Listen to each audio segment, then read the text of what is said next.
Fala galera, bom dia, beleza? Vou passar um pouquinho aqui para vocês hoje como que foi a nossa experiência com a cirurgia da Melissa, né, da nossa filha. Ela tem 5 anos de idade, né?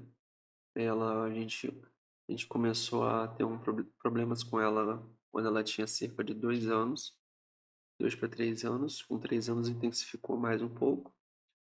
Ela tinha sempre otite de repetição, garganta inflamada, né, quadro de febre muito alta, chegou a ter secreção nos ouvidos. A gente passou aí por 3 otorrinos, né, fazendo a verificação para a gente ter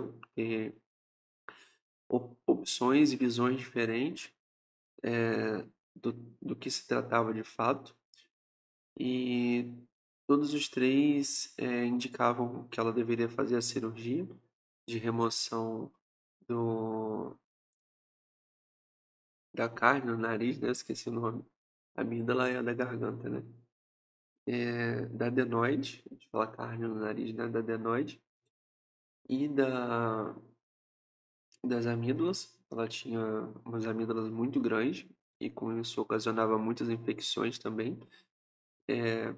E também às vezes podia acabar prejudicando aí, corria o risco de acabar prejudicando a audição, devido à inflamação, né, tá tudo interligado aqui, garganta, nariz e ouvido. Então a gente foi eh, no primeiro otorrino, ele fez a cirurgia, eu vou passar não, ele não, foi o segundo que indicou essa o primeiro otorrino ele analisou, falou que o ideal seria fazer a cirurgia.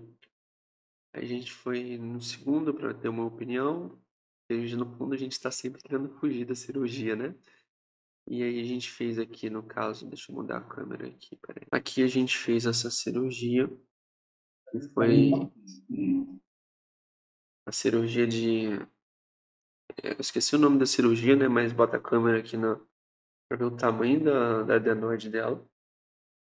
Você vê que a passagem de ar ela é mínima, né, 90% de um lado era comprometido, né, do outro lado também tinha uma vazão muito pequena. Então ela sempre roncava muito, essas repetições de inflamação, tinha essas repetições de inflamações, quadro febril muito alto, e a gente foi no terceiro otorrino. A gente sempre não, na verdade no segundo otorrino, a gente já tinha decidido que a gente ia operar. No segundo a gente já tinha decidido que ia operar. Porque ó, eu vou passar para vocês alguns prejuízos da adenoide. Então, alguns prejuízos da adenoide aumentada, né, ou inflamadas. Problemas de respiração, infecção e alteração no desenvolvimento. Então só aí a gente já tem aí grandes problemas, né. Dificuldade para respirar, respiração exclusivamente pela boca. Eu, por exemplo, tenho e foi um dos motivos também que eu decidi fazer nela. Então vamos lá, ó, a gente tem alterações na estrutura dentária, desalinhamento, isso não é algo certeza, né, são possíveis causas, possíveis, prejuízos da adenoide. Desalinhamento da arcada dentária, alterações do crescimento dos ossos da face, problema de crescimento e de ganho de peso, dificuldade de concentração, irritabilidade, hiperatividade, sonolência durante o dia e queda no rendimento escolar. Ela tinha algumas coisas aqui, mas algumas coisas eram, também devido a algumas fases da idade dela, mas ela tinha alguns prejuízos desse daqui, ela já havia sofrendo já vinha sofrendo já. E aqui o prejuízo da amígdala grande, não, essa aqui será a amígdala, ele vai me corrigir. Beleza. Então aqui a gente tem praticamente alguns problemas parecidos, como dificuldade para respirar, infecções recorrentes, infecções crônicas do ouvido. Então, na primeira avaliação que a gente fez também. Eu não tenho o exame aqui, porque eu não sei se eu tenho vídeo, talvez minha esposa tenha. Ela fez um exame de audiometria, tinha dado uma alteração em um dos ouvidos, mas como ela estava também recente da infecção, pode ter sido isso. mas já houve o alerta da otorrino de que poderia causar prejuízos devido à inflamação aqui. Daqui inflamar para cá e aí ocorrer aí eu não sei se eu vou falar certo, mas é como se você fosse prejudicando aqui com as inflamações, fosse prejudicando a audição e podendo aí ocorrer num período extenso, num caso muito extremo, a perda aí parcial, total da audição, da, da audição, né? Então esse também foi um fator decisivo.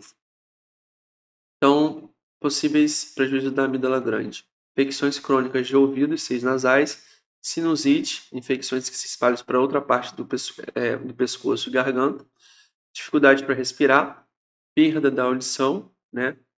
Devido ao acúmulo de fluido no ouvido, então vai acumulando e aí vai meio que fechando ali a audição, né? Vamos dizer assim. Aí tem a apneia, tem a perda de peso, né?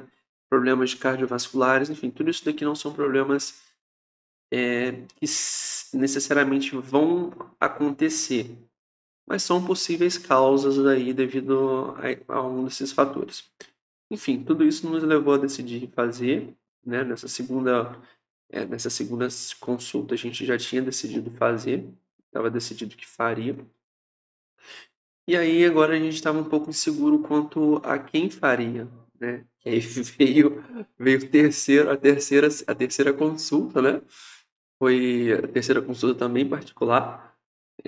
Cada consulta aí fala em valores, mas cada consulta custou em média aí R$ 350. Então a gente já partiu para uma terceira consulta, e nessa terceira consulta a gente já estava decidido o que faria, e a gente tinha optado por fazer com aquele médico em específico. Então a gente já foi nele com essa decisão tomada, devido a ele ter operado também, né, uma pessoa relativamente próxima a gente. A gente acabou tendo um feedback dele, e nele já para fazer a cirurgia. Então vamos aqui, ó, mais ou menos dar uma passada aqui em como que foi, né? Lá eu já mostrei aquele exame que ela havia feito. A gente fez o exame. Aqui a gente fez o exame de coração, onde a cardiologista ela vai informar se está tudo ok para ela fazer a cirurgia. Então ele faz ali, acho que é com Doppler, né? Não sei se são todos da mesma forma. Aí a gente marcou a cirurgia para um dia. Não, um dia antes do meu aniversário, de 16 de janeiro agora, de 2025. A gente sempre veio conversando com ela que seria necessário fazer e tudo mais, preparando ela também como que seria, que ela iria entrar sozinha, a gente não ia poder ficar lá e tudo mais. Então aqui tava, a gente estava lá, né, no quarto já, a gente estava antes da cirurgia, né, a gente estava esperando, aí que ela fez, botou a roupinha, né, a gente estava bem feliz aqui ainda. Coitado da gente, não sabia ainda o que queria passar. Aqui ela botou na roupinha, aquela de roupinha. E ela ainda tava pra operar, né? Ela tava esperando ainda. Aqui o que eu falei, que a gente havia feito coraçãozinho nas nossas mãos, ela fez na nossa também, né?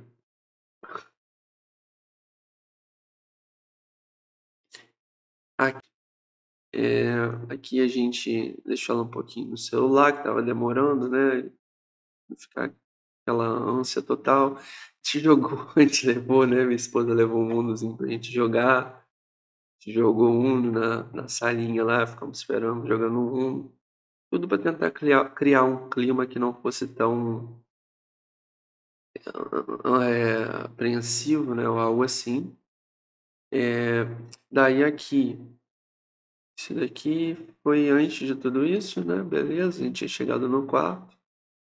É, daí aqui foi o momento que ela usou, eles deram, antes da anestesia geral, eles deram um líquidozinho. O anestesista havia informado a gente, explicado que seria tomado esse líquido, que ela ficaria como se tivesse meio bêbada, né? Essa coisa assim meio torpe, né? De álcool, mas não é álcool, né? No começo pareceu engraçado, que eu não sei se a gente tem outra parte depois. Mas no começo isso parecia engraçado, que ela ficava.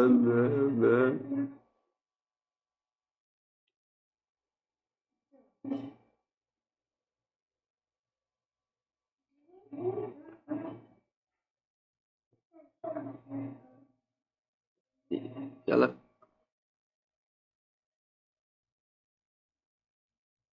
e aí ela ficou muito grogue, assim. No começo estava parecendo meio engraçado, mas depois começou a dar um pouco de nervoso na gente, porque ela começou a falar que não conseguia levantar, né? E aquela sensação nossa de impotência, né? De será que era isso mesmo que a gente precisava fazer, deveria fazer? E ela começou a.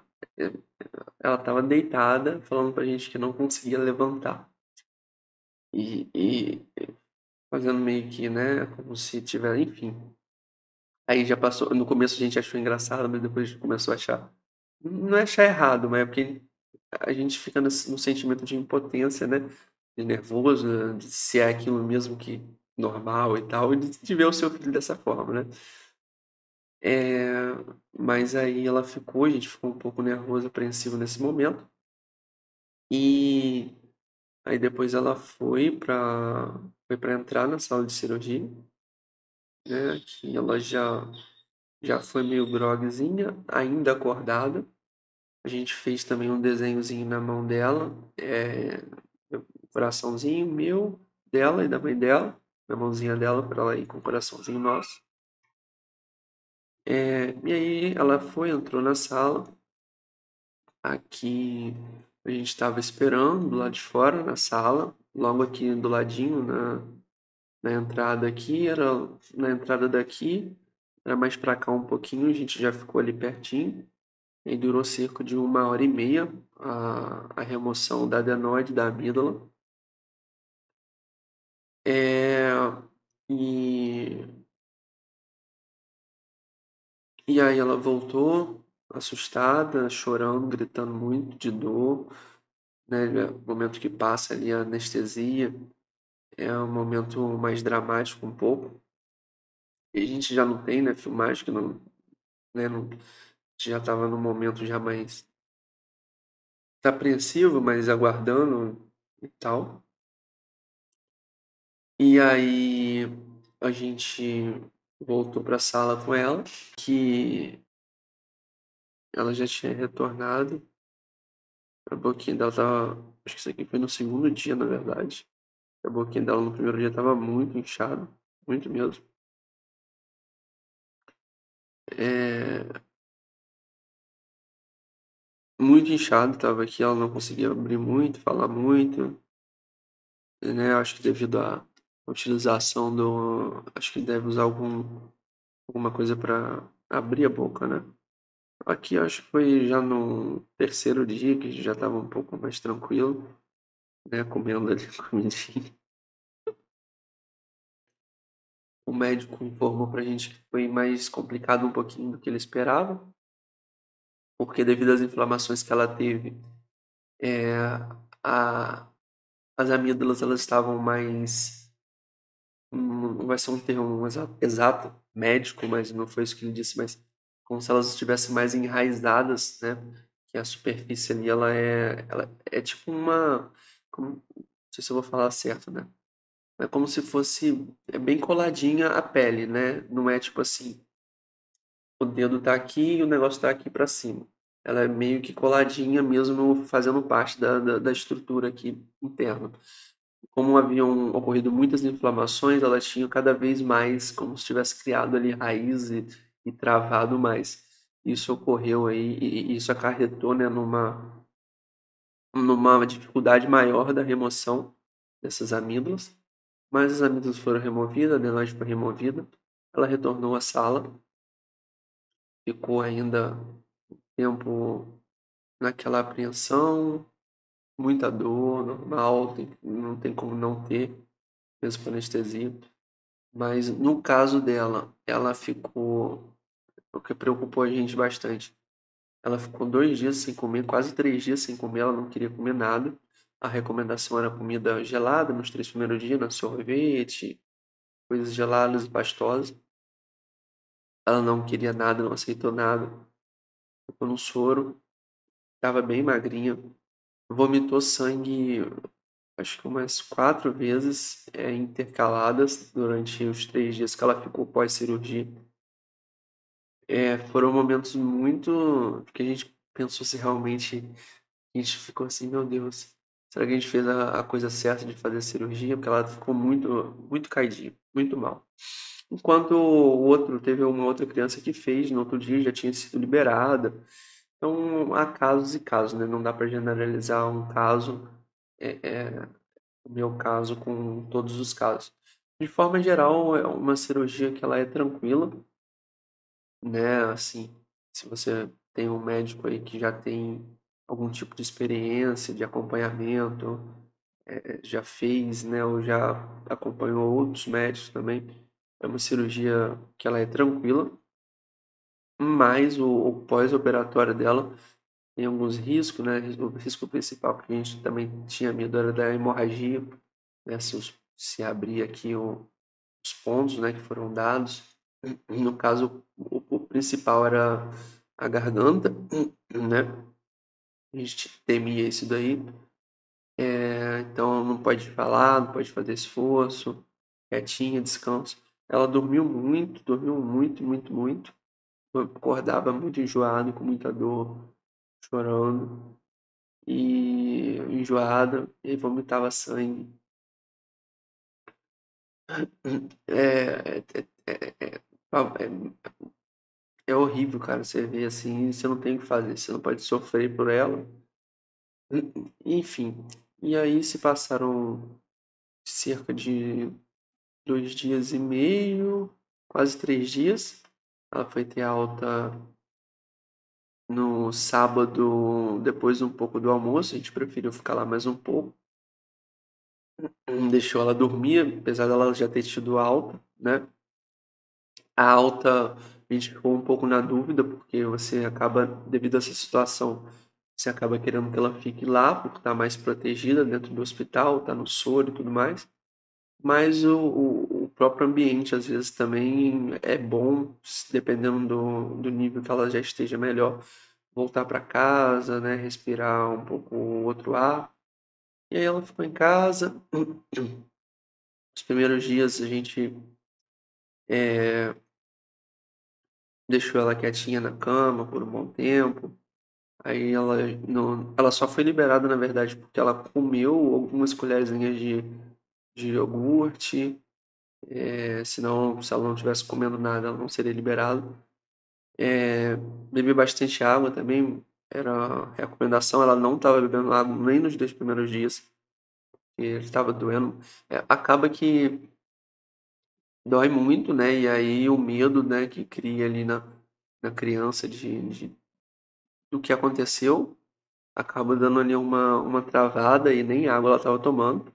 Foi tomar água lá pro segundo dia, na seringuinha, depois de muito custo, a gente deu um pouquinho. Enfim. Hoje se passaram anteontem, né, dia 17 de fevereiro, completou um mês da cirurgia. Então, assim, já está num período muito mais tranquilo. Ela já voltou para as aulas dia 10 de fevereiro. Então, hoje a gente, pô, ela já dorme. Um detalhe importante, é, no caso da adenoide. Ainda sai um pouco, mas bem menos. Não, agora não tem saído tanto não. Mas saíram muitos pedaços de sangue ressecado do nariz. A voz dela, quando ela retornou, totalmente assim, anasalada. Ela passou um sufoco nos dois primeiros dias em casa para dormir. Ela não conseguia respirar, porque lá ela fica direto no remédio e tal. Fica uma coisa mais propícia a dormir, enfim. Aqui ela não tá, ela, nos 2 dias para dormir, ela entrou em desespero. Ela não estava conseguindo respirar pelo nariz. Que trava muito, porque lesiona, fica sangue e resseca.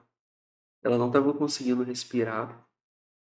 E ela ficou muito nervosa de ficar sem ar, de tão desesperada que ela ficou. Ela não conseguia respirar e ela chorava, e aí perdia né, aqui a voz, a respiração também via garganta, né?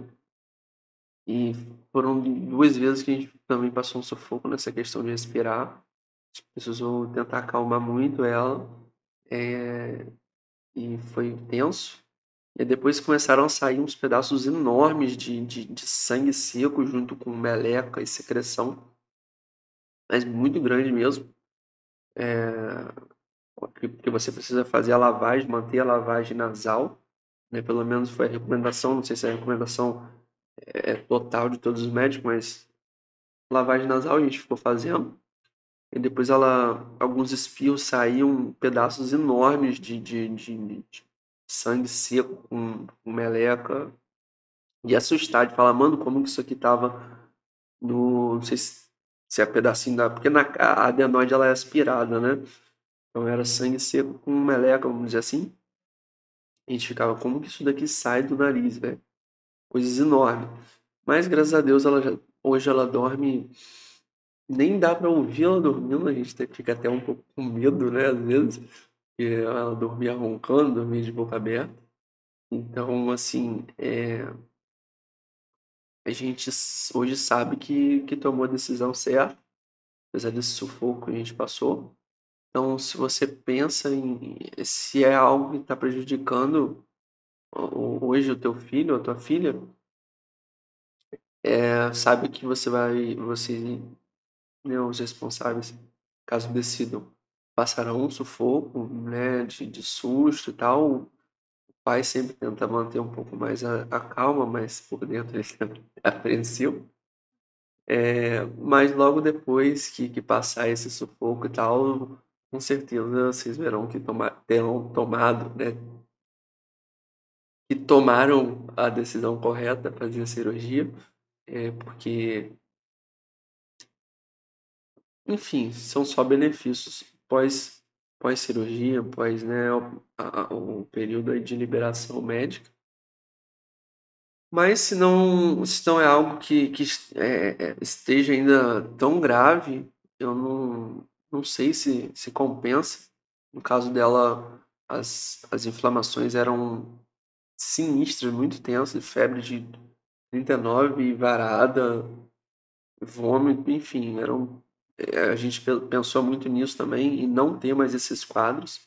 A gente espera que não tenha mais esses quadros por conta de garganta, ouvido e, né, inflamação de forma geral, sinusite. Então, a gente hoje sabe aí que, não tem certeza, mas eu acredito que seja muito improvável disso acontecer. Então, a gente passou por momentos tensos, críticos, mas hoje tudo tá fluindo bem e a tendência aí é manter essa fluidez. Espero que vocês tomem uma decisão assertiva, que de alguma forma tenha ajudado a auxiliar na decisão que vocês venham a tomar, caso vocês assistam quem vai assistir esse vídeo, é porque está passando por uma situação parecida, então espero que as informações da forma que eu dei tenham de alguma forma ajudado a tomar a decisão de fazer ou não fazer, e sempre procure aí se possível, né, um segundo profissional pelo menos para poder informar e dizer aí se é caso cirúrgico ou não. Não vá logo no primeiro médico que diz que é cirurgia, porque infelizmente a cirurgia ela é um mercado que os médicos lucram, que empresas que fornecem produtos lucram, que o hospital lucra. Então, às vezes, o quadro também pode não ser um quadro tão crítico, não necessariamente precisar de uma cirurgia, ainda que ela venha a ser benéfica, mas talvez não tão benéfica a ponto de, né, da criticidade que ela possa ter no ato da cirurgia. E o médico pode optar por querer fazer a cirurgia justamente não o médico, né, mas de forma geral por lucratividade, né? Tipo assim, eu vou fazer, vai ser bom para você, mas no fundo também ele está pensando no lucro no bolso, né? A gente não pode esquecer. E isso é um mercado onde mesmo que você venha fazer de forma gratuita pelo SUS, o médico, toda a equipe de anestesista, o hospital, todos eles vão receber. Então, não deixe de ser um mercado. Então, não vá logo na primeira pessoa que fale que seja necessária a cirurgia, porque talvez não seja. Mas se for, faça. É isso aí, um abraço. Espero que você tenha gostado. Fui.